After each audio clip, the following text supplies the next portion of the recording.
Bila shaka umeshai kuona watu ambao wana changamoto hii, miguu kuvimba na mishipa kama hii hapa kujitokeza kwenye ngozi.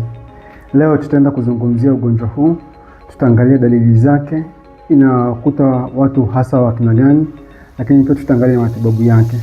Kabla tujaendelea, naomba usisahau kulike, subscribe, lakini pia washirikisha watu wengine video hii ambao wanaweza kujifunza. Karibuni tuanze.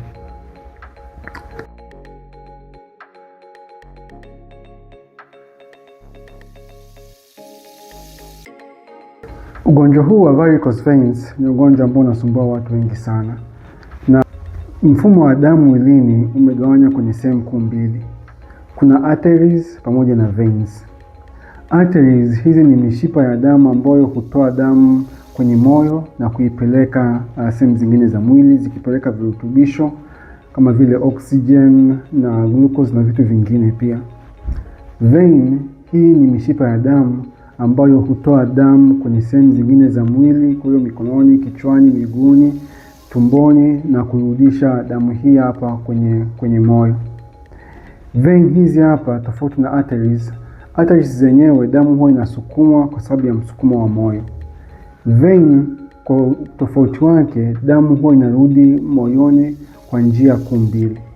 Aidha ni kwa sababu tunavyopumua tunatengeneza negative intrathoracic pressure ambayo husaidia damu kurudi kwenye moyo. Lakini pia misuli yetu hasa ya miguuni, tunapotembea, tunapokimbia, tunafanya shughuli yote ile, misuli hii huwa inakaza na kuachia na hivyo kusaidia damu kurudi kwenye moyo. Lakini kwa namna zote hizi hapa mbili, kuna valve ambazo zipo kwenye mishipa hii ya damu ambayo husaidia damu kutorudi nyuma. Kwa damu inapopanda juu kurudi kwenye moyo, valve hizi hapa huwa zinafunga kuzuia damu kurudi nyuma.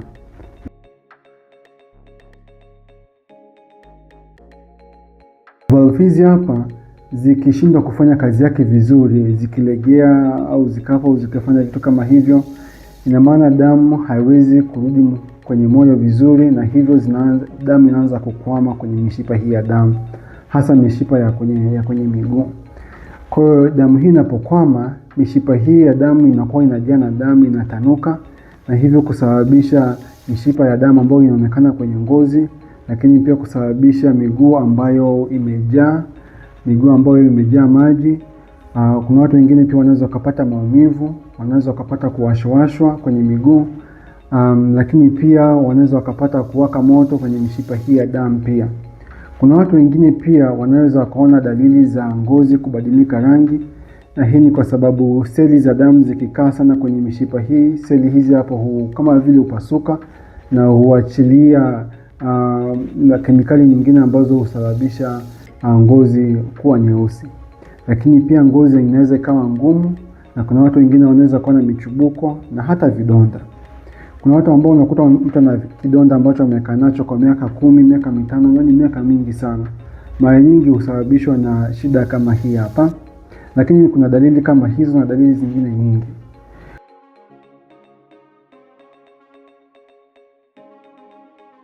Kwa hiyo mtu unapoona dalili hizi hapa na ukagundua kama una shida hii hapo, unafika kwa daktari, na of course daktari atachukua historia yako.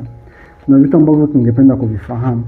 Cha kwanza obviously ni jinsia yako, umri, pia tungependa kufahamu kwa sababu changamoto hii hapa ya mishipa ya damu hasa huwapata wakina mama, na hasa hutokea kadri umri unavyozidi kuongezeka.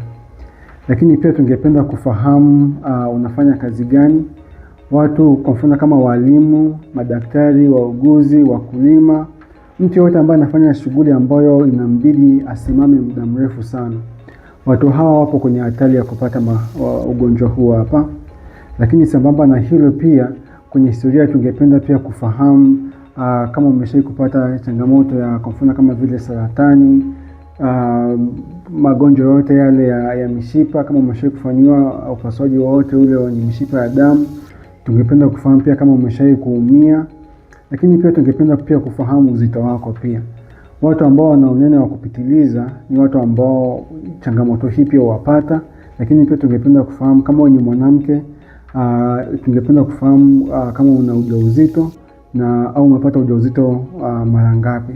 kwa sababu again ujauzito wenyewe huu unasababisha pressure kwenye tumbo kuongezeka, na hivyo kusababisha mishipa hii ya damu kushindwa kurudisha damu vizuri kwenye moyo, na hivyo kutanuka na kusababisha changamoto hii inayojitokeza.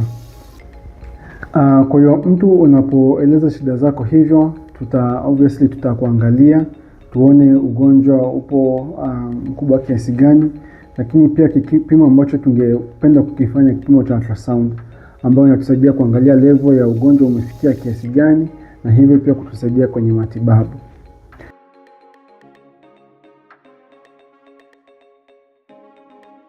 Matibabu ya mishipa hii ya damu imegawanywa kwenye sehemu kuu mbili. Kuna sehemu ya kwanza ambayo tunaita ni non-surgical treatment, matibabu bila upasuaji na vitu kama hivyo, na hivyo mara nyingi tunalenga mabadiliko ya tabia ya mtu. Kwa hiyo obviously kama nilivyosema, watu ambao wanafanya kazi ya kusimama muda mrefu ndio wanaopata shida hii.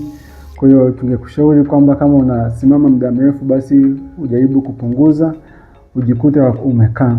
Lakini kama unapokaa, again tunakushauri pia jaribu kunyanyua miguu yako iwe juu, na hivyo kusaidia damu kurudi kwenye moyo. Kama hupendi mazoezi, jitahidi pia ufanye mazoezi, maana mazoezi kama nilivyosema inasaidia misuli kukaza na kuachia, na hivyo kusababisha damu kurudi kwenye moyo. Lakini pia punguza uzito pia. Na hii ni kitu ambacho pia kinaweza kikasababisha aidha matibabu yasifanye kazi vizuri au pia tatizo la ugonjwa pia kuendelea. Kwa hiyo matibabu haya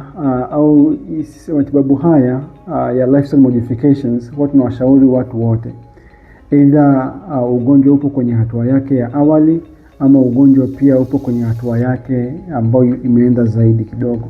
Lakini pia kuna socks maalum ambazo mtu unaweza kuvaa ambazo tunaziita compression stockings. Compression stockings yani zinasaidia damu kutokwama kwenye miguu huko, na hivyo kuchukua muda mfupi sana kurudi kwenye moyo. Kwa hiyo unaweza kuzitumia socks hizi hapa pia kama una dalili za ugonjwa huu, kabla hatujaendelea kwenye upande mwingine wa matibabu ya upasuaji pia. Lakini kabla sijaendelea, fahamu pia kuna ugonjwa mwingine pia ambao unaweza kujitokeza kama changamoto hii ya mishipa ya damu, na yenyewe pia inasababishwa na mishipa ya lymph. Kwenye mwili kuna mfumo wa damu, lakini pia kuna mfumo wa lymphatic system, ambayo hii hapa kazi yake kubwa sana, inatusaidia sisi kwenye kupingana na maambukizi, kutoa uchafu na vitu kama hivyo.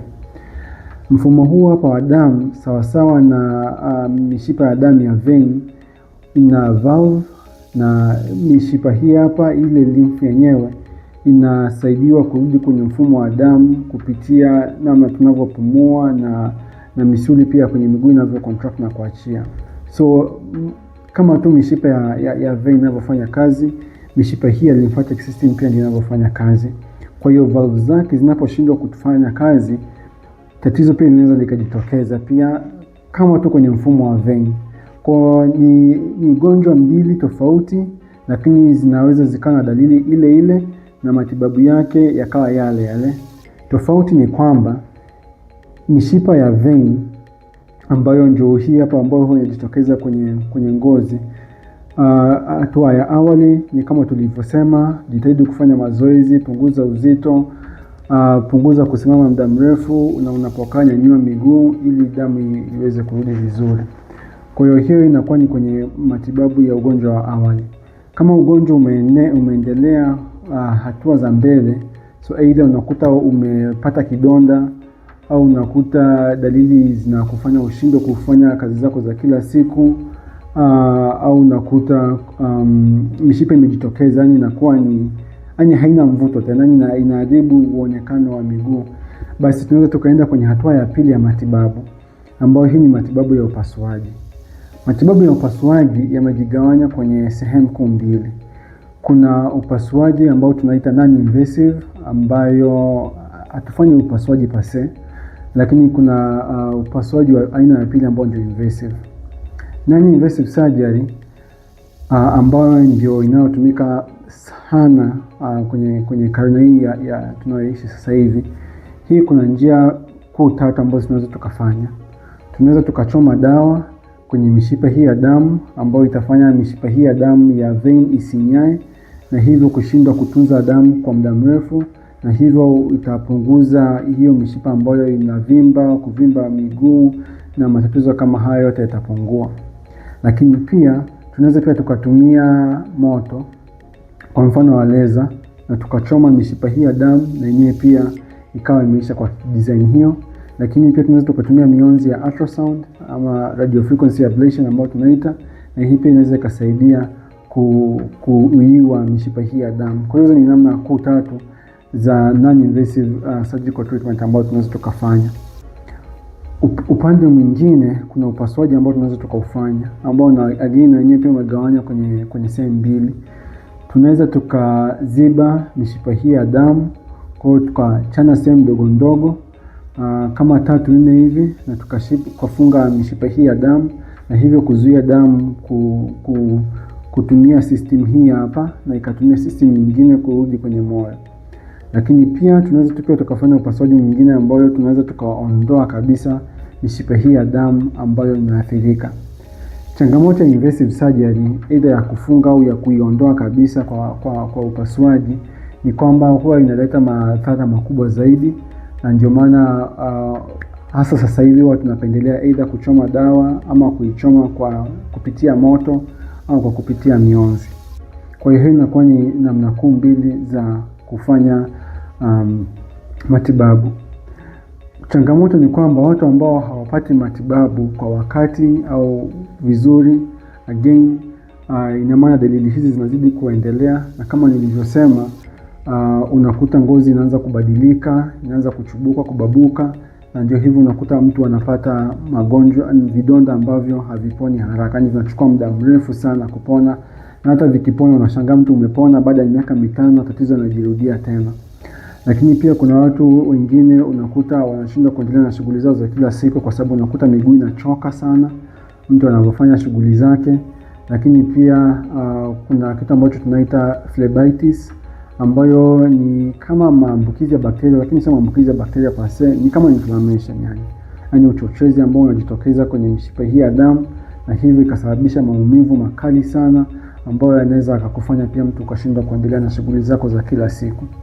Kwa hiyo kumbuka dalili za ugonjwa huu kama nilivyosema: miguu kujaa mara kwa mara, mishipa hii kujitokeza, unachoka miguu again unavyotembea, unavyosimama muda mrefu, kuwashwa kwenye miguu au miguu kubadilika rangi na vidonda kutokeza. Lakini pia kumbuka kuwahi mapema kama nilivyosema, changamoto ya ugonjwa huu kupata vidonda ambavyo vinachukua muda mrefu sana kupona. Lakini pia usisahau matibabu yake ambayo tunaweza tukaanza na non-surgical treatment, yani mabadiliko ya tabia kama dalili zako sio kubwa sana.